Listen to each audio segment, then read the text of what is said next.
Finance Minister Dr. Tuforson is expected to present the 2025 budget on March 10, 2025, as the economists will say, all other things being equal. But what are the expectations of businesses and even some economists? And even the IMF team is also in town, and if everything goes as planned, they should be ending their meetings on the economy and the budget tomorrow. But in all these discussions, what are the expectations of businesses? We'll be doing some analysis and some engagement on PM Express Business Edition as I engage the president of the Ghana National Chamber of Commerce and Industry, who is with me here in the studio for some views, and also the executive secretary of the Association of Savings and Loans as well, to get their thoughts as businesses on the expectation of this budget of this new government. How's the industry also doing? And also get the thoughts of an economist, Dr. Priscilla Chimesubafo, who's joining us via Zoom. It's an analysis, it's an expectation. It's about getting the concerns of those who matter in the economy when it comes to businesses on PM Express Business Edition. Right back after this break.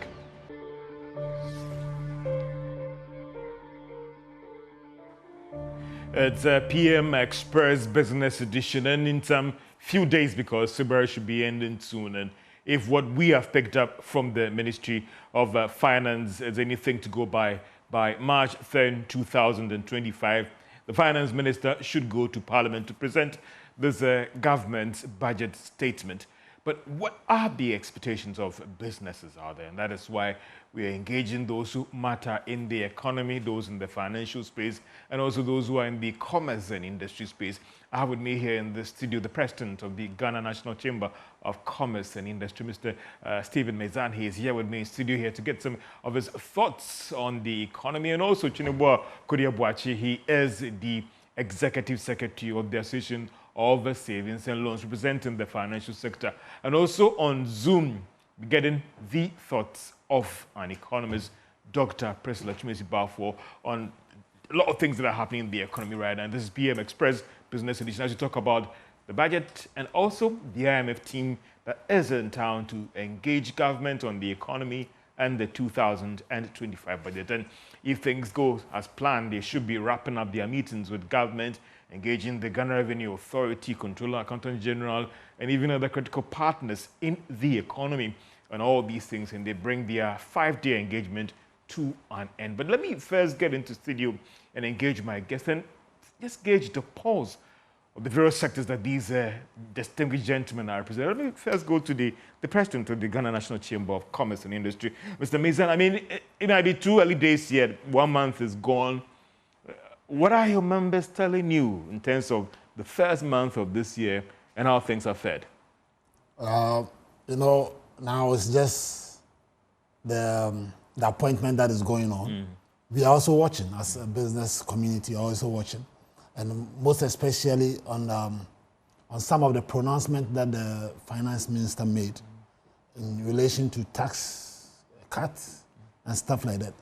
Just yesterday, the president has also asked the finance minister to look at how we are going to fill in the gap of the $156 million that we are going to lose because of this instructions by the USAID and the cut in support for us. Yeah. So yes, we are looking at those things, and we are asking ourselves, especially that all of these cuts, how is the government or the finance minister going to fill in these gaps? So for us in the business community, we are not expecting any more taxes. We are looking at tax cuts and to alleviate the struggle of the business community. It's amazing. I mean, I get some high level of excitement from your members, and people are engaged about tax cut. But maybe we'll be bringing the economies in soon. Recent World Bank report has raised serious concerns about our revenue mobilization and impact for the economy going forward. Whilst you celebrate these tax cuts, are you also worried about government's ability to raise the required revenue to finance expenditure, capital expenditure, which its rippling effects will have some good bearings on your members as well? The whole economy should not always be on revenue. It can also be on expenditure cut. So with IMF coming in now, what is the direction? What are we negotiating? What is the finance minister going to negotiate? Okay, because revenue is good. We need the revenue to do a lot of development in the nation, schools, hospitals, roads, and all of that. Yes, but expenditure also has to be looked at. So as we look at revenue, we look at expenditure cuts and streamline all of those things. So they look at the expenditure, they look at tax cut for the business community because we are suffering. Look, interest rates. Yeah. The CD. Your partners in the banks, they are here. Don't worry. The strength of the CD. Yeah. Look at it. I mean, in December thereabout, the CD was gaining some strength. Now it's falling. We are around 15.5 and thereabout. Yeah. Okay.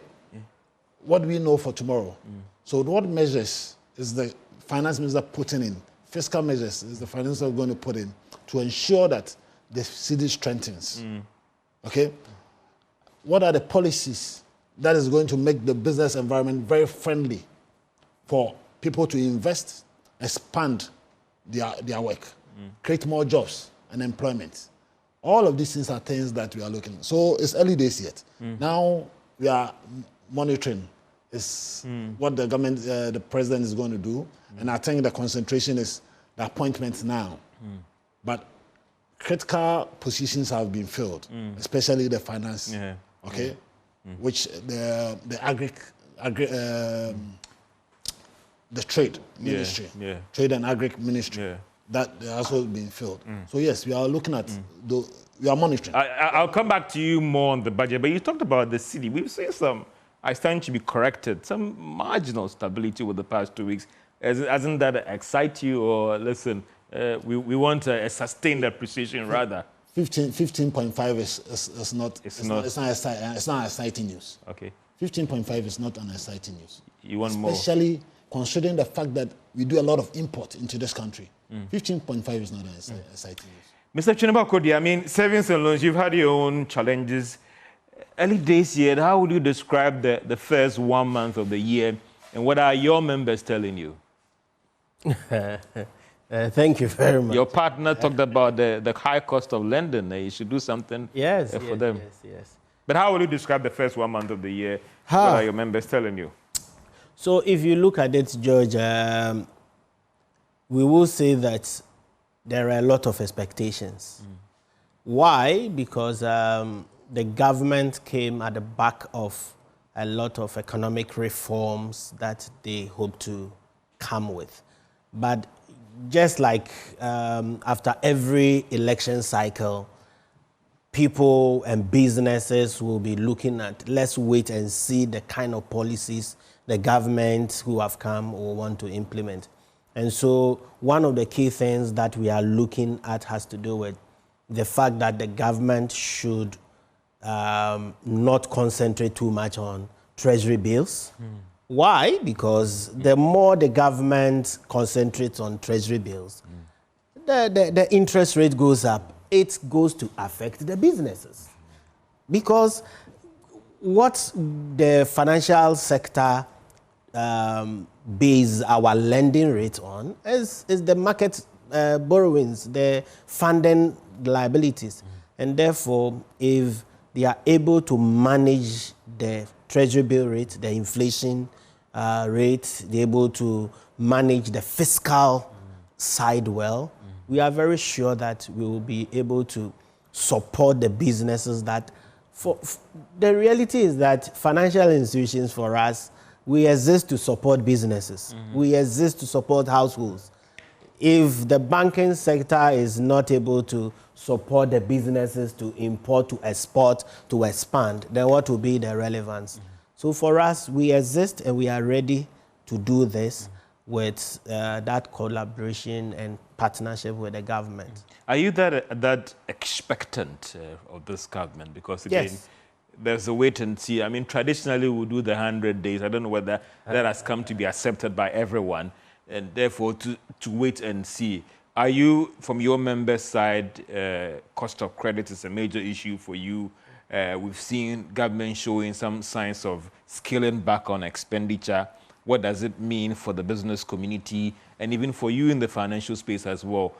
What do you make of all these things that have happened in the first 1 month, which we are trying to, I don't know whether it's fair to say that let's wait till 100 days before, or what some will say that agrobesa if you're not. Are you seeing those signs that is giving you some signs of confidence that, listen, or George, let's still wait and see? Some are saying that let's wait for the budget, and that will be a very concrete document for further analysis.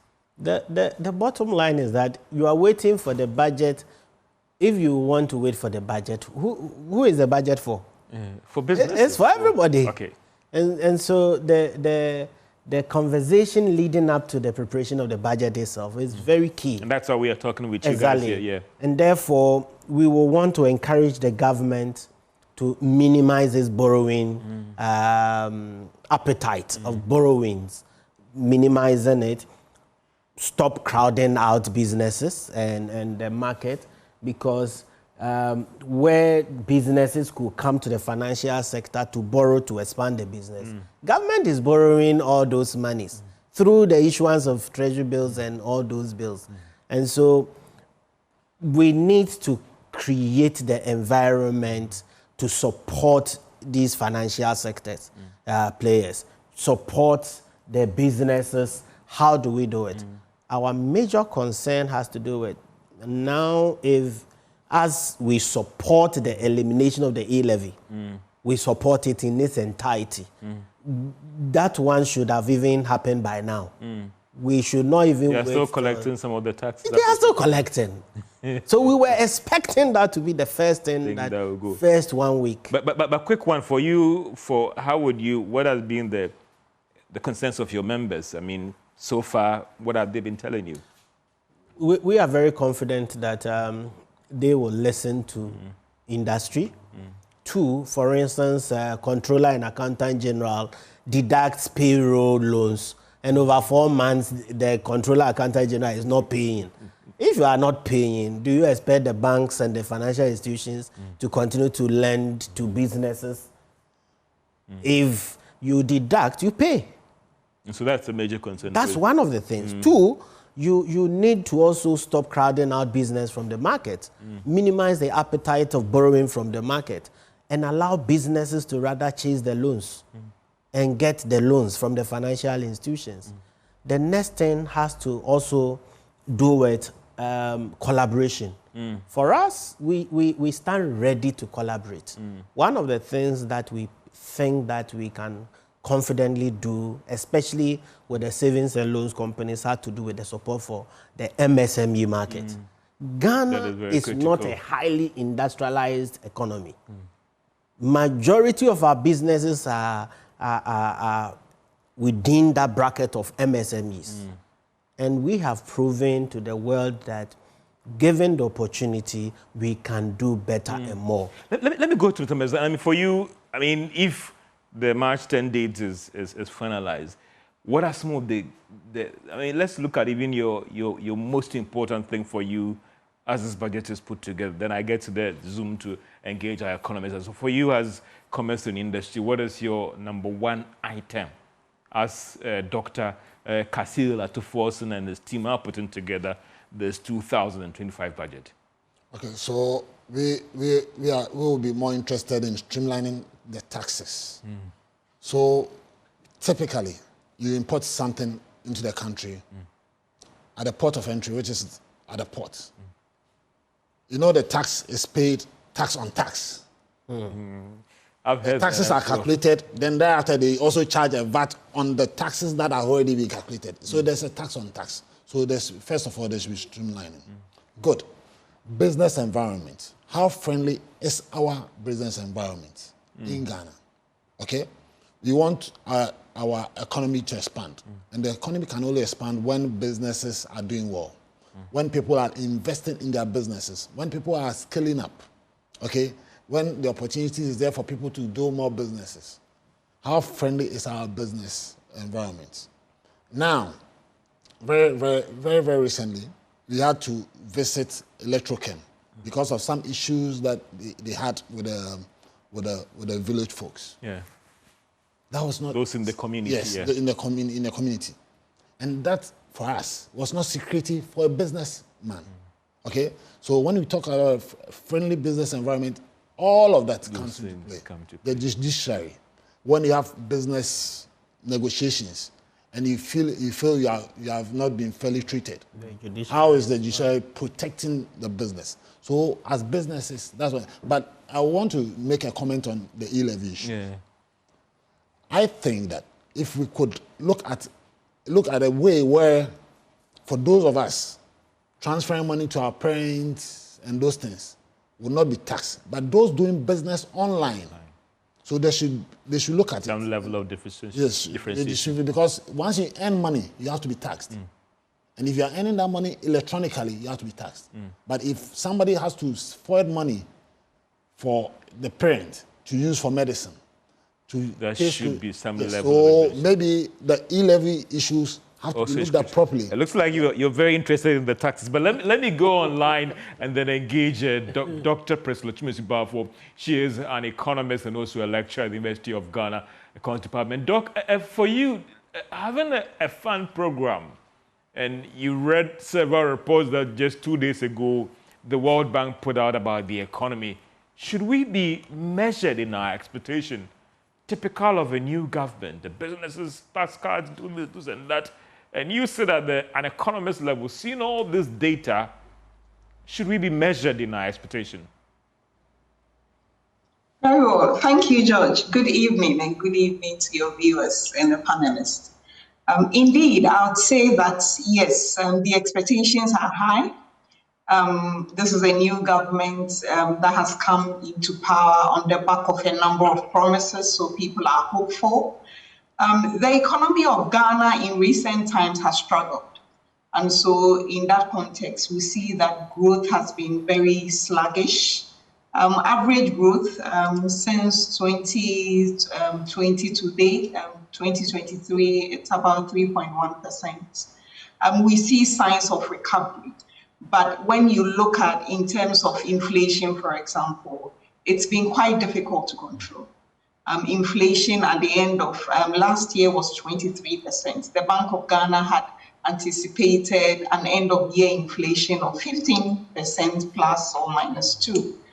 That was not realized. So it shows that indeed there are challenges within the system, and we are under a fund program, and so fiscal consolidation is key. Government needs to watch its expenditure. And on the other hand, we need to also work on the revenue angle. And so in this context, it is not surprising that government is engaging the IMF to try and find some leeway, because essentially you have come into power on the back of another administration that took us into the program. And so you also have your policies and programs, and you need to find some fiscal space to be able to do that. We know that IMF programs are basically austerity measures. So the point is cut down on your expenditure, reduce the fiscal deficit. And whilst you are doing that, it means that the economy would be contracting. And then you have also come into power on the back of promising of jobs, promising of, social security, promising of productivity and all that. And so government needs to, navigate this very slippery slope very carefully in the areas such as controlling expenditure. So here I would say that efficiency in expenditure is very key. We need to find out, like the IMF report you indicated, it shows that there's a lot of waste in the system. What really took my attention was the fact that when you look at our health care expenditure, for example, under the NHIS, it shows that it's only 60% of expenditure that goes into payment of claims. The rest of it is administrative cost, 40% is administrative cost. So you ask yourself, where are all these expenditures coming from? And in a period like this, government needs to be careful to close all those loopholes and channel the resources into productive areas. Businesses are crying because of high cost of credits. And if inflation does not come down, the cost of credit cannot go down. And so you see that macroeconomic stability is critical, and it hinges on fiscal discipline. And that is something that we need to see in the 2025 budget that will be presented. And so when you look at fiscal discipline, I mean, the government has also promised a number of tax cuts. So you would want to find out how will the holes that will be created within the revenue angle, how will it be plugged? So you want to be careful to find out. So for example, I mean, COVID levy is something that we all agree needs to go because, I mean, COVID does not exist anymore, but it constitutes significant to the revenue of government. I look at the stats from Ghana Revenue Authority, and you see that NHIL, Get Fund, and COVID together contributes about 20% of total tax revenue. And so you see that that alone coming off could create a hole of about 4% of tax revenue. And the issue is, how will you be able to make up for the loophole that is being created? And on the other hand, you need resources to be able to invest and create stimulus in other sectors of the economy for the private sector to respond and create the jobs and create the social security and welfare issues for the vulnerable that exist. So it is really a delicate balance that the new administration needs to look at. Tread. I mean, Doc, what would you tell those who would argue that, well, some promises were made, it was elections, now seeing the current state of the economy, should government move quickly to rewind their promises and all that? Because, again, you go through the World Bank report, which was released just 2 days ago, it doesn't look like things are that good for us. We want to cut these taxes. The IMF is worried about the impact on the more than 10 billion cedis hole that will be created. And now, you look at all these things, revenue is not doing well. The World Bank has warned us that you need to improve revenue to even meet some critical developmental projects. How do we manage this debacle between the deep blue sea and then the hard rock? George, I wish I had a simple answer to that.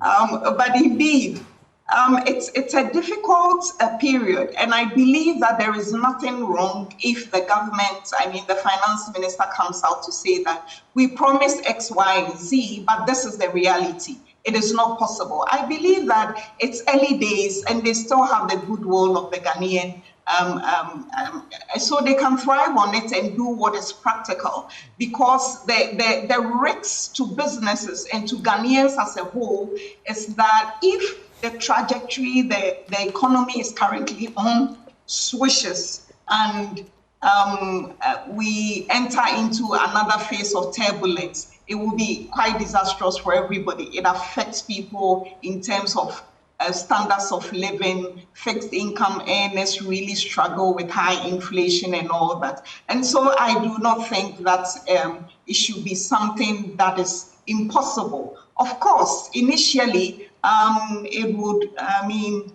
come at a little political cost, but I think that the government has a lot of goodwill at the moment, and it should not hasten to take out all the taxes that it promised to do, if indeed it's very difficult for it to make up for it. The whole idea of, for example, taking out a lot of taxes, nuisance taxes, as we heard some time ago, is the fact that you want to de-emphasize taxation and look at production. And so when the economy grows, tax revenue is a function of the growth of the economy.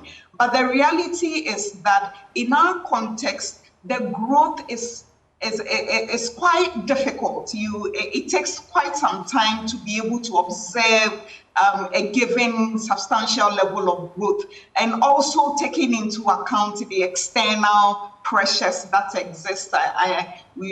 the other panelists just mentioned, US aid and all the issues, all the global political issues also have a toll on the economy. So I believe that on the domestic front, we need to navigate it very carefully and do what is practical so that we'll be able to stay on the current course where we are getting some relative stability rather than do something that would derail everything. Doc, I'll be coming soon to my guest in studio, but one quick one from you as well. Apart from fiscal discipline, what else should be the major priority for Dr. Kasir Latufosun as he prepares, puts the document together and all those things? Indeed, apart from fiscal discipline, I believe that he should also be intentional in targeting very low-hanging fruit. So, for example, we talk about, productivity within the agricultural sector, the agri value chain, for instance. How do you encourage young people? How do you encourage people to go into agro-processing, for instance? Those are the kinds of low-hanging fruits where you can use some incentives to target people and move them in there and get some quick results in terms of employment generation, in terms of increasing food production, for example, which will help reduce the inflation that we are really struggling to control because the cost of food prices are quite high. And you need to be intentional in picking which ones would give you the best results within the very short period of time, while also focusing on long-term gains, because development does not happen over time. And one thing we also need to note is that, President Mahama does not have too much time. It's just 4 years that he needs to, make a statement in terms of turning the fortunes of the economy. So it's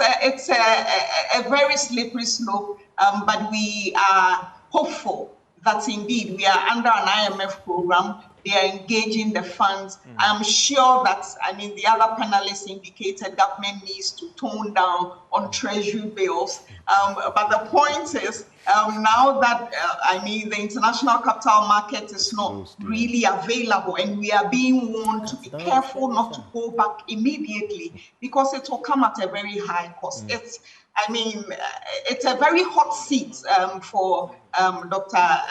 Atufosun to be in right now. Doc, but I'm sure that, Doc, I'll come back to you about the political economy and handling the budget and the political economy and the IMF also. But Mr. Mason, hearing the economist, the academician, she plays with these numbers. Are you still revising your notes or let me use the word the 80 Use the word saying careful, and I want to add skillful. Yeah. Careful and skillful. It's a hot seat for the minister and for the government of President Mahama. It really is. The demands are huge. The expectations are great. But like Doc said, and I also want to add my voice, the area that the government really has to look at is agribusiness and its value chain and manufacturing. Because in those two areas, jobs are going to be created. You understand? So it's very important. And these are the low-hanging fruits that get every economy going. So yes, it's good. But on the business side, we still eating. We are looking. You are not revising your notes. The reality is that you can get what you want, but the larger economy could suffer.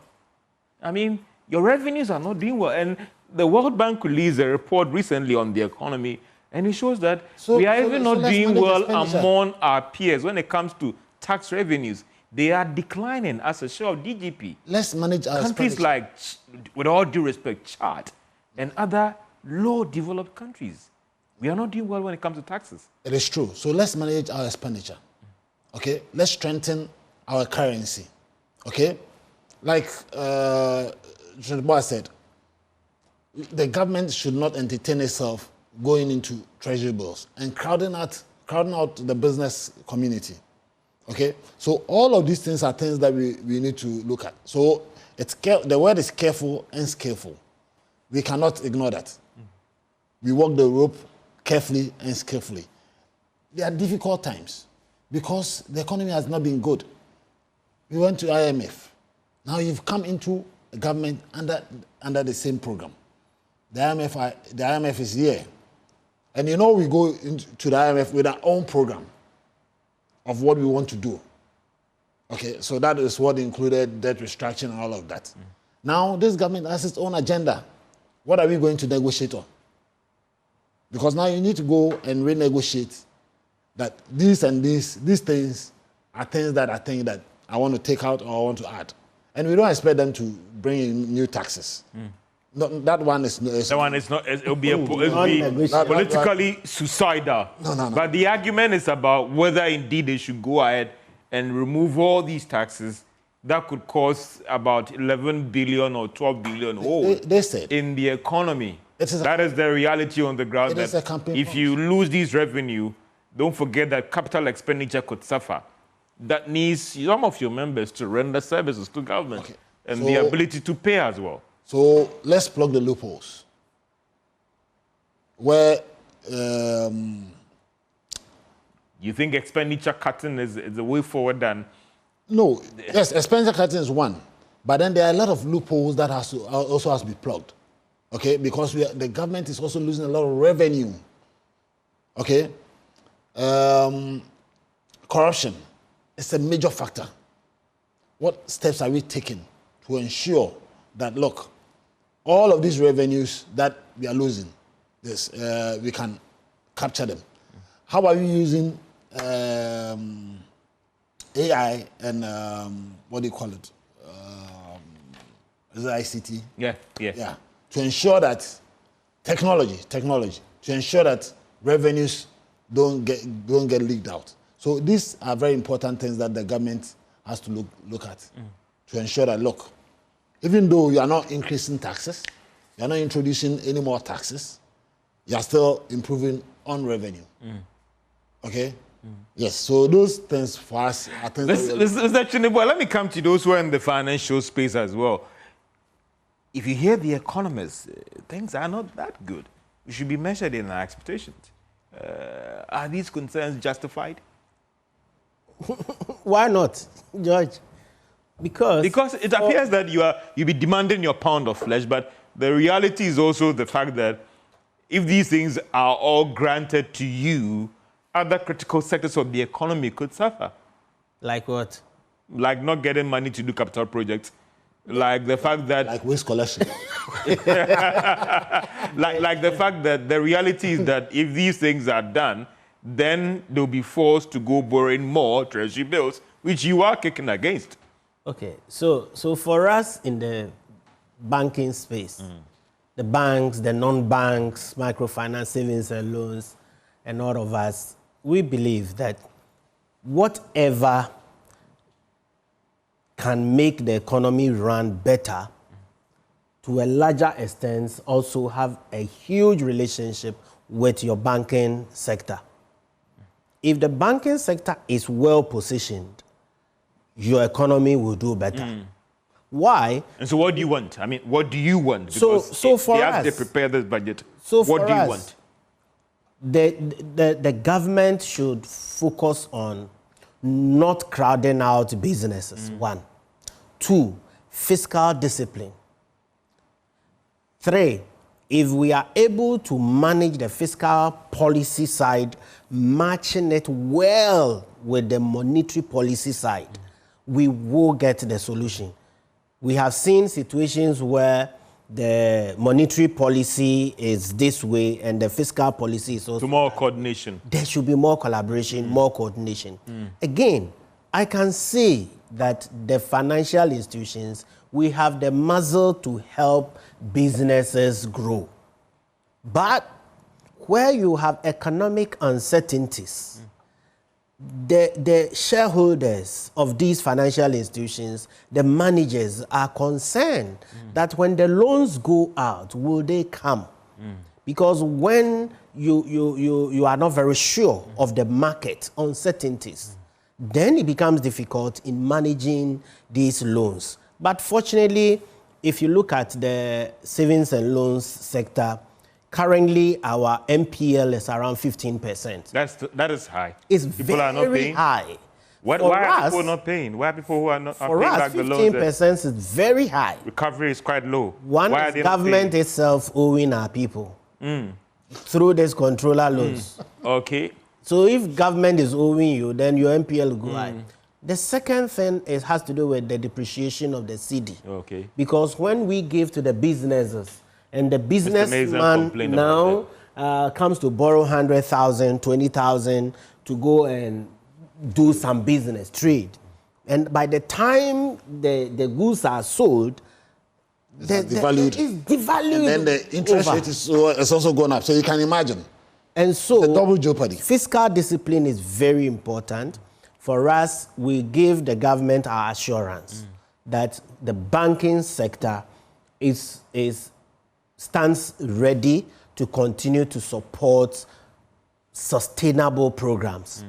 Again, any policy within the banking sector that was useful, we should not be quick to just throw them away. Let's continue to pursue sustainable projects.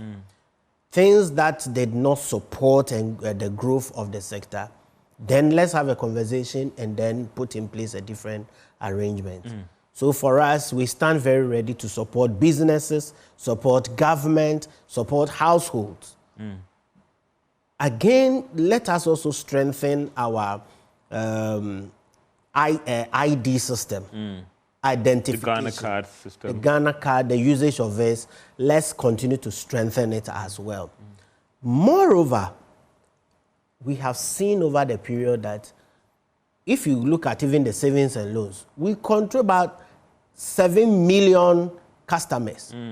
Now, can you imagine a government paying attention to a sector that controls 7 million customers? What can't we do? That's very huge. Very huge. We operate within every district in Ghana here. Everywhere you go, you will find a rural bank, a savings and loans, a microfinance, commercial bank. You'll find everybody there. The Bank of Ghana released a report just today, and I don't know if since you mentioned NPLs and cost of credit, and I've seen that from the collateral registry, most of your members are now moving to cash collaterals rather than the immovable assets. Why? Is that easy to dispose or get your money back? That's why most of you guys are now taking the stocks, the share certificates as collaterals for the loans you are granting. You remember when... Mr. Mazan, yeah. Mr. Abbas. President of the Ghana National Chamber of Commerce and Industry. Yeah. You remember he mentioned something about even the support we need from the judiciary. Yeah. You see, and if you look at the collateral registry report, you will see that savings and loans companies actually control about a chunk of it. It's true. Exactly. It's true. About That was 70%. just released today. It is true. About 70%. Why? We believe that we should not focus too much on immovable property. Okay. But rather what the people can easily give to you so that you support them to grow. And so for us, we need a very supportive judicial system. There's the Borrowers and Lenders Act currently in place where you should be able to even realize your collateral or security interest without going to court. But you will find out that everybody is going to court. There's more confidence within the court system, the judicial system. More people find it easy to enforce their rights and those things at the courts. But how do we help shorten the process so that the businessman is very sure that when even I take the financial institution to court, within 1 month, 2 months, 3 months, settlement of it's disputes, settled. NPLs. When the banking institution takes its case to the court, within the shortest possible time, it's settled. And so this one, we will call upon everybody to come around the table and we stand ready to support businesses to grow. You take our word that we stand ready to support businesses to grow with the right business environment and policies from government. And we are not going to actually say that the government can turn back on its promise. That one, No, but we have to make sure that the promises the promise, but the reality on the ground is that they are under IMF program. And the IMF team is actually in town. But they are wrapping up the engagement tomorrow. George, if you look at the fund program, and I'll come to Mr. Mason, the fund program is focused on raising more revenue and then reducing the debt stock. If the fund program is about raising more revenue, cutting these taxes that bring in about 11 or 12 billion, the fund might say, no. George, how do you... So that is the reality. So if you're saying that you won't agree, you don't agree... No, it's not about... It's not about whether you agree or you don't agree. No, George, how do you raise revenue? Yeah. There are different ways of raising revenue. If the businessman is doing well, is he not paying more taxes? He does.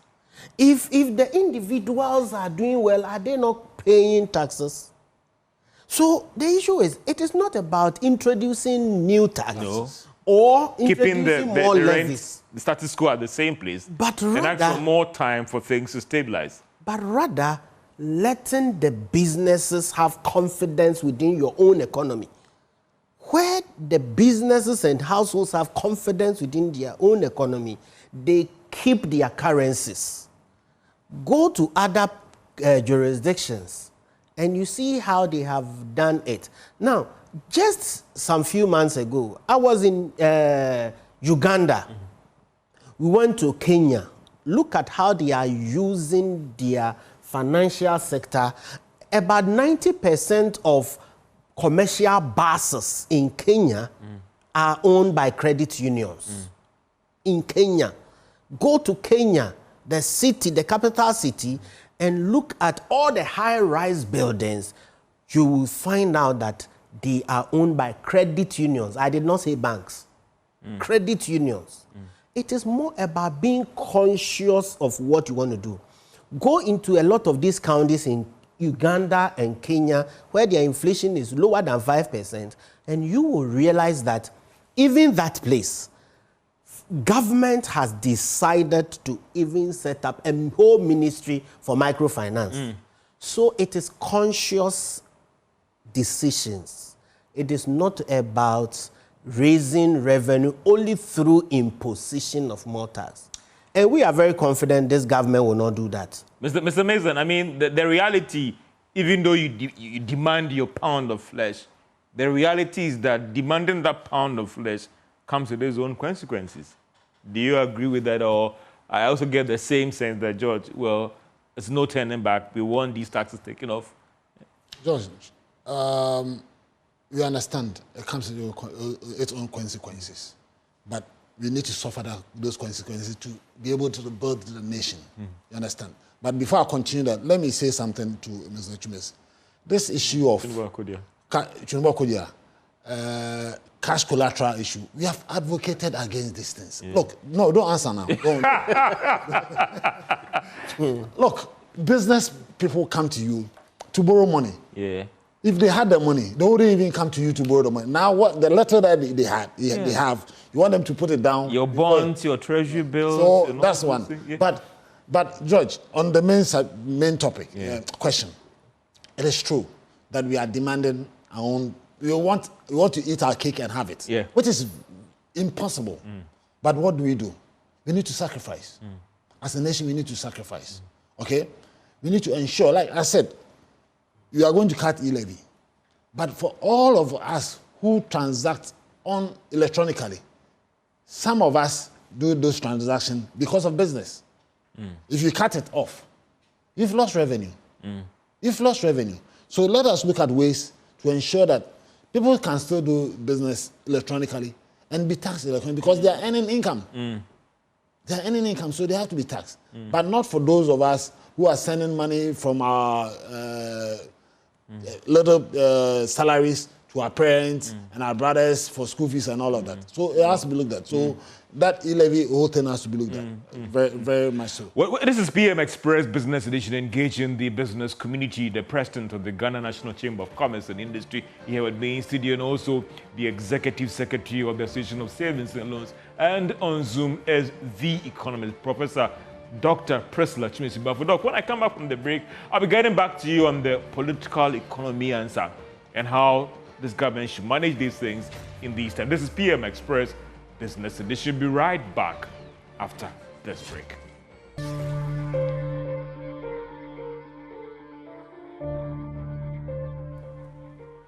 Welcome back to PM Express Business Edition as we talk about the 2025 budget that should be presented by the new Minister of Finance, Fiscal, to forcing to Parliament, all other things being equal March 10, 2025, and also discussing the IMF visit on the economy and also the budget as well. And they should be wrapping up their 5-day engagement.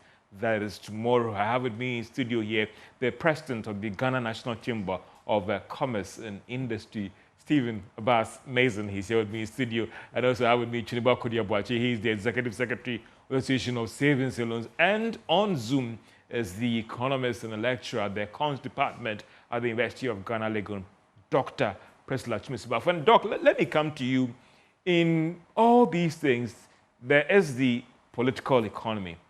And there's to talk about, you talked about, you say that they should try and revise their notes. How easy would that be when what you guys told us in class about the political economy and letting people appreciate the challenge and they coming along with this government?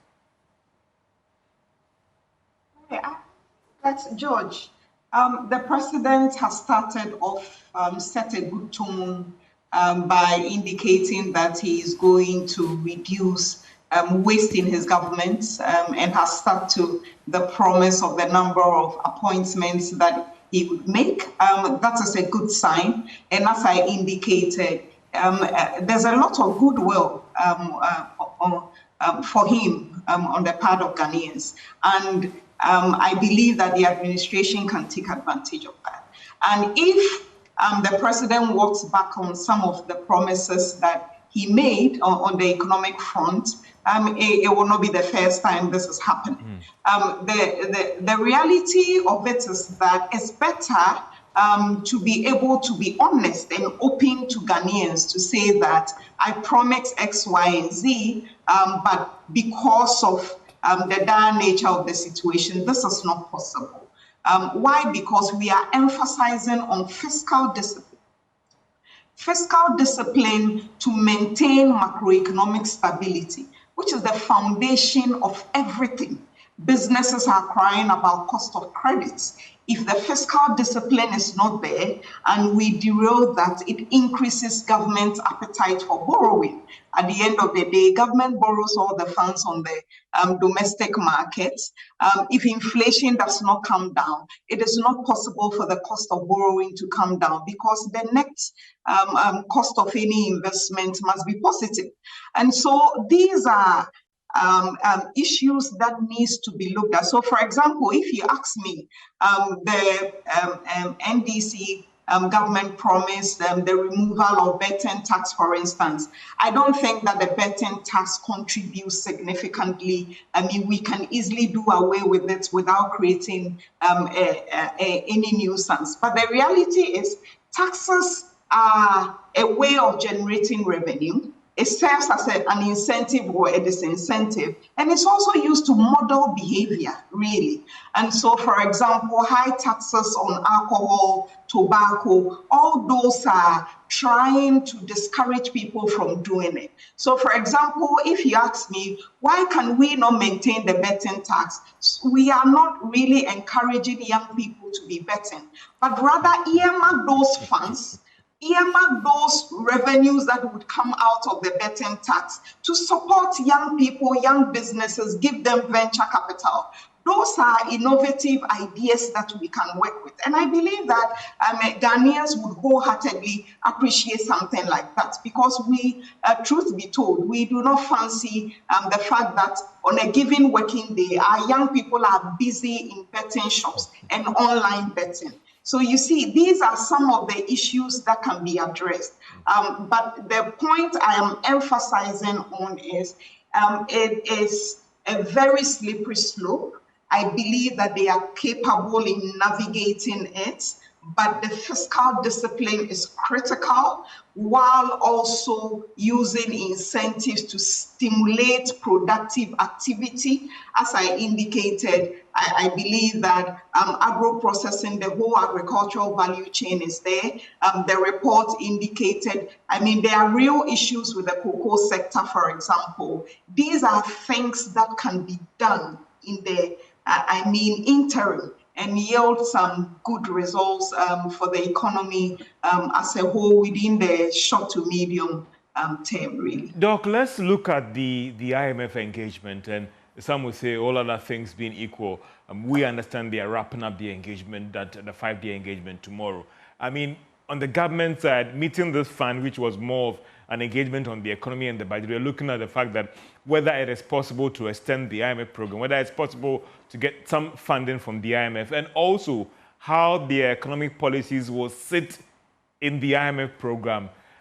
We don't know what has transpired at the end of the day, but looking at the fund program, do you think that there is room for government to get all these things that it wanted? That it will come to an issue of negotiation, and also what the cost is for the economy in terms of the demands that the government is making. And the IMF, we know that over time has received a lot of backlash because of the overemphasis on austerity measures, which usually brings a lot of hardship on citizens of a country that go under such programs. So when you look at this, for example, they've emphasized a lot on social expenditure on health, expenditure on education to mitigate some of these. But I think that the discussions that are going on, government would want to, for example, get access to, for instance, a lot more funds at a cheaper rate compared to going onto the international market. So there is the need for government to engage, these institutions, bilateral and multilateral agencies, to see, in terms of how we can get access to some cheap funds. But the reality is we also need to manage our debt stock very critically, because our debt stock is what principally led us to this situation. And I think that they could also negotiate on some of the terms of the debt restructuring, for example, in terms of going in for longer tenure, and also lower interest payments, and all other options that are tenable under the agreement. Doc, I always hear this argument about the rigidity of the budget, and we are not raising enough revenue. And I ask myself, but if we believe the numbers that the Ghana Fiscal Service is churning out all the time, the economy is expanding. As to whether we are experiencing that quality growth, why do I always have to believe when I'm a businessman, and I'll come to them in studio here, when I hear the economy is expanding, but I also hear that we are not raising the required revenue, and the budget is rigid, and there is nothing that can be done. I struggle to connect these dots, Doc. Right, George, indeed, when you look at the data, you see that our budget is very, very rigid. And so, for example, when you look at, statutory payments, transfer payments government needs to make to agencies and all that, you look at compensation, and then you look at interest payments on loans, and basically 100% of total tax revenue is gone, leaving no room for any funds for capital investment whatsoever. And so you see that no matter how big your ideas are as a government coming into power, you realize that you get in there and you see there's not a lot of room for you to navigate. I think that government needs to keep a very watchful eye on the wage bill, for example. We keep indicating. Now, recently, we're hearing issues of ghost names on the National Service Secretariat to register and all those. I think that automation is principal in all these, so that once we are able to reduce a lot of the human interface in processing of some of these, a lot of the corruption can be curbed and government can have some funds. When you look at the revenue side, for example, like you said, the economy is expanding, GDP is growing, but we are not generating enough revenue. The issue is the sources of the growth, which aspect of the economy is expanding. Our economy is principally informal, and a lot of them fall out of the tax net. And so how can we adopt innovative ideas in this day and age of technology to be able to make sure that people are contributing their quota towards the development of this country? I mean, in terms of the tax handles that exist, in this budget, it will be a very, very big surprise if we are to see an increase in taxes. Of course, businesses will be up in arms, but it will be difficult. But Doc, a rude intervention, Doc. You realize that sometimes the strategy has been that they wouldn't increase the rates, they would not introduce new taxes, but at the back door, certain levies and charges will be going up. Right. And so the whole point is that you see that the people that pay taxes in this country are not many. And the rest of the population pay taxes through indirect taxes, VAT, and taxes on fuel and others. And so the need to constantly rake in some resources is what pushes policy makers to make some of these. But for me, I think that the existing tax handles must be made to work in an efficient and equitable manner so that everybody is paying what is due them. We are broadening the tax net so that a lot of people are coming in, and the system, halts consistently penalizing the people that are already in the tax net. I think that these are some of the issues. And efficiency, clock holes in revenue generation, for example. And all these can be done through automation and digitalization of the whole process, really. Doc, I'll come back to you finally on the outlook and then wrap up on this program. But Mr. Mason, I don't know whether it's belated, but we've been under a fund program for a while, and whilst the discussions are going and they're wrapping up, for this fund program, have you seen that impact businesses? Because some have seen that it's tried to rein on expenditure, introduce certain reforms. The economy is seeing signs of recovery. For you as the businessman, as you sit down, do you feel that these reforms have impacted on the operations of your members, that as we try to think about even extending the program, it brings some excitement to you? Or listen, you worry because of the austerity and all those things that the fund program brings to this economy? Towards the end of last year, we saw some improvement. Beginning of this year, we've seen that the cedi is losing strength. So with this new negotiations going on, we would expect that something positive like that will come in. We are also looking at what measures, what fiscal direction is the government taking, and which with its effect on businesses. So we are monitoring. But yes, we are in high expectation of things getting better. You hope that this preliminary engagement should end well, because if the fund says that no, don't remove any taxes because we want you to raise more revenue, no program extension on everything, or all those things, you are not going to give you extra funds, it has implications on new businesses. Yes, really it does. But you understand that we always go to the IMF with our program and we negotiate.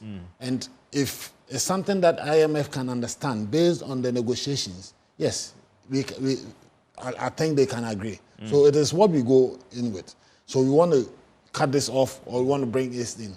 That would fill in that gap. If that is well, why not? It's a program that we always take to.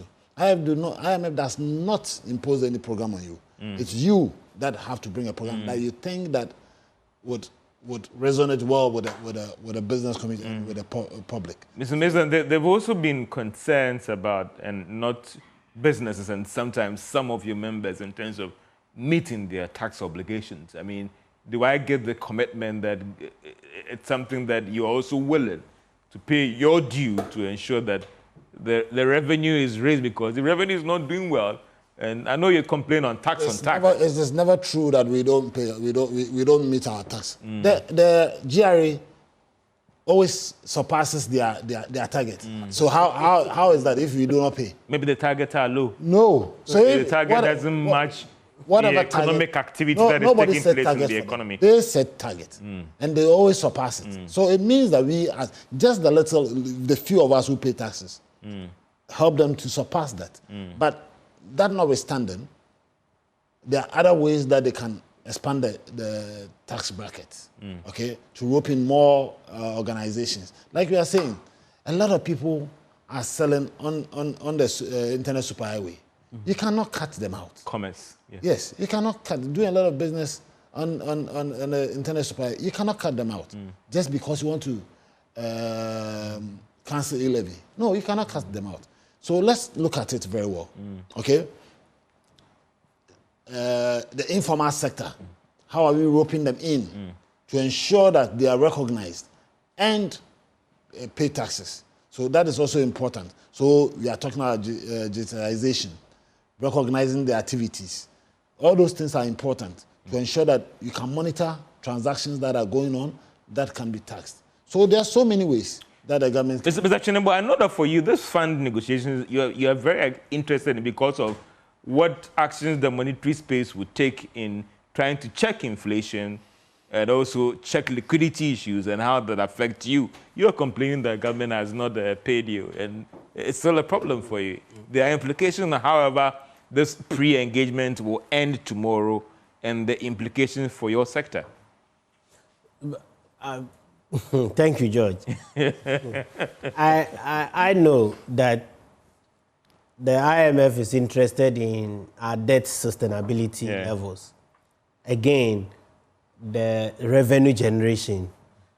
One other key thing that very interests to me has to do with the financial sector stabilization or stability. The stability of the financial sector. It's one of the key things that when your banking space is well capitalized, well positioned, well regulated, then your economy can run as fast as it could. And so we are very sure that Ghana, we will pass the test. As for the test, we will pass it.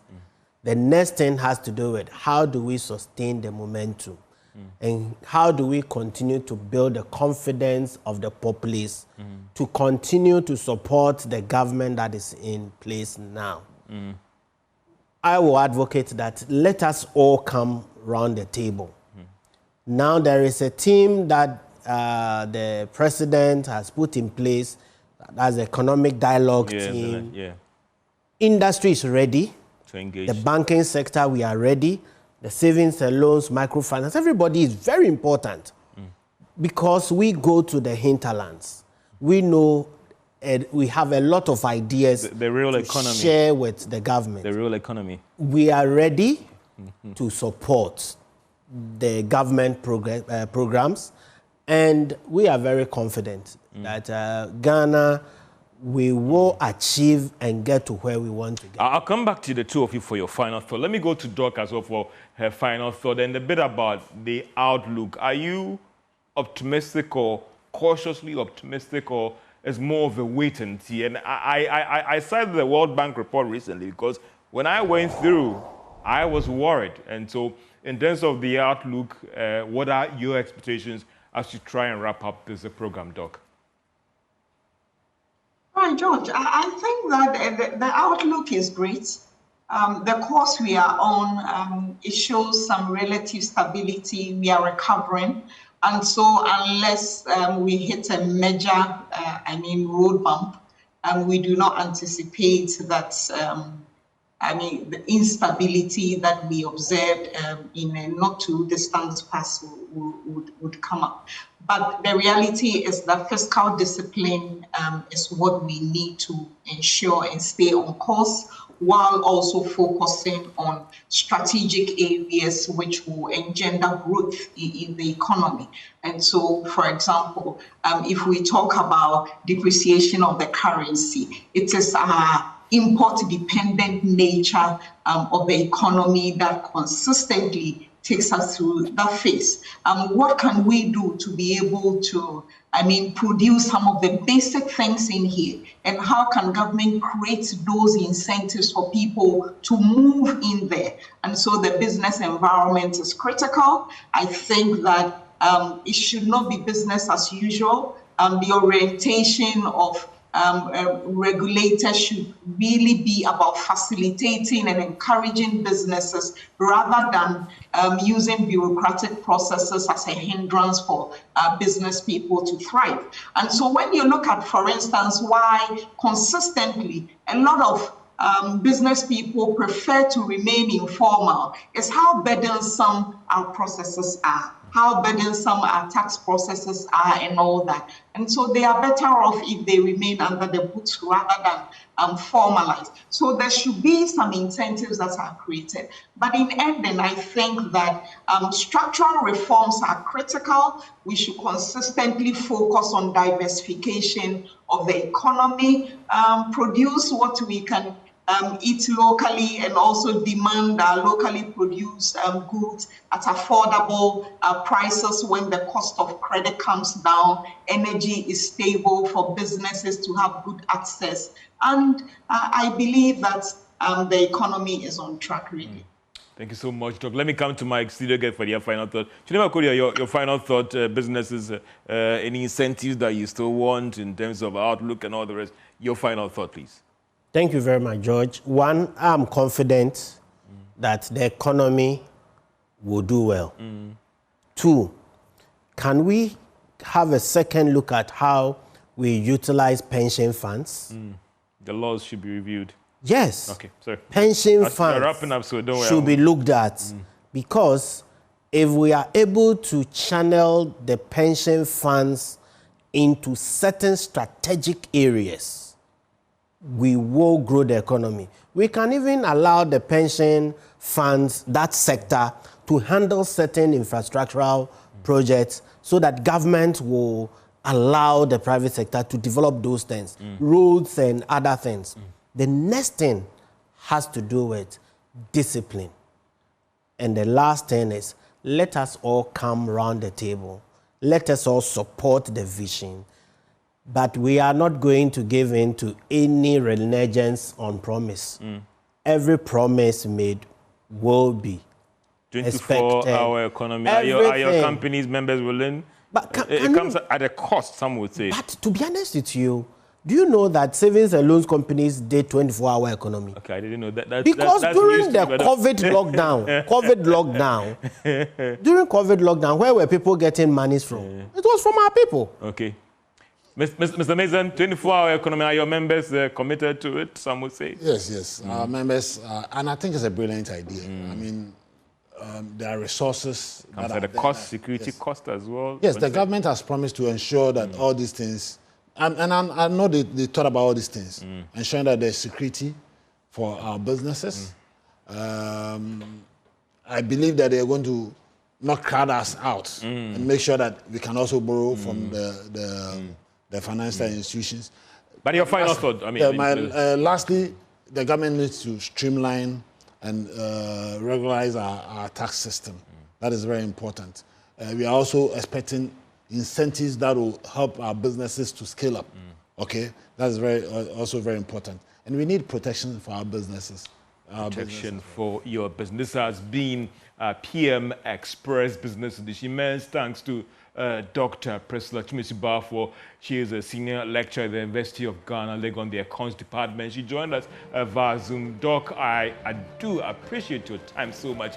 know how it was difficult to pull you to join us on the discussion. I really appreciate it so much as well. And my guest in studio, President of the Ghana National Chamber of Commerce and Industry, Stephen Abbas Mason, he joined me here in studio, and also the Executive Secretary of the Association of Savings and Loans, that is Chinibakudi Abuachi, and also my name is Stefan. Stefan Abbas Mason, yes. Mason, President of the Ghana National Chamber of Commerce and Industry, and the Executive Secretary of the Ghana Association of Savings and Loans and the Companies. And my name has been, and that was Doc Priscilla Chimecha. I keep on calling you Prof, maybe it's coming soon. Have a great evening. This has been PM Express Business Edition. Have a great day. We'll come back to you again with another exciting and interesting and thought-provoking discussion here on PM Express. Have a great day.